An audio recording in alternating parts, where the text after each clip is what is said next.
দেখো বন্ধুরা, আজ কি নিয়ে এসেছি। ঝামেলার জিনিস মনে হচ্ছে? না না, ঝামেলার জিনিস মনে হলেও খেতে কিন্তু ভীষণ টেস্টি। এর স্বাদ যদি একবার পেয়ে যাও না, তখন আর মনে হবে না যে বড় মাছ খাই, তখন মনে হবে এগুলো দিয়েই কটা ভাত খেয়ে নিই। এই দেখো, মাছটা সুন্দর করে আমি পেটটা পরিষ্কার করে নিয়েছি। এই মাছ এত বেশি কাটা লাগে না, পেটটা থেকে ময়লাটা বের করে নিলেই হয়।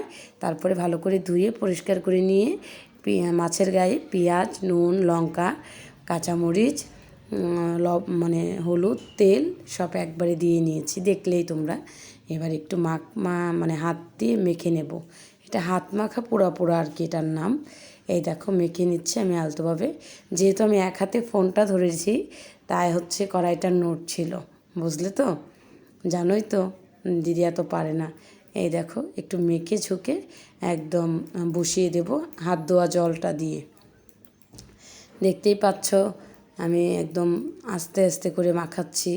মাছটা কিন্তু আবার বলছে, জানো তো, উফ একটু আস্তে দাও না, ব্যথা লাগে। তাই একটু আস্তে দিয়ে হাত ধোয়া জলটা দিয়ে বসিয়ে দিলাম। একটু ঢাকা দিয়ে দিলাম, ততক্ষণ ঢাকনাটা খুলবো না যতক্ষণ ঝোলটা শুকিয়ে যায়। এই দেখো কি সুন্দর হয়ে গেছে, কালারটা কিন্তু দারুণ এসেছে বন্ধুরা। গরম ভাত দিয়ে খেলে যা মজা লাগবে না। তারপরে আবার ধনে পাতা দিচ্ছি, এটার টেস্ট মিনিমাম 5 গুণ বেড়ে যাবে। আর আজকে কিচ্ছু লাগবে না ভাত খেতে।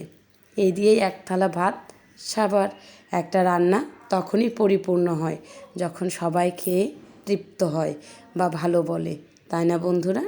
তখনই একটা মেয়ের রান্না, কষ্টের রান্না সার্থক হয়ে যায়।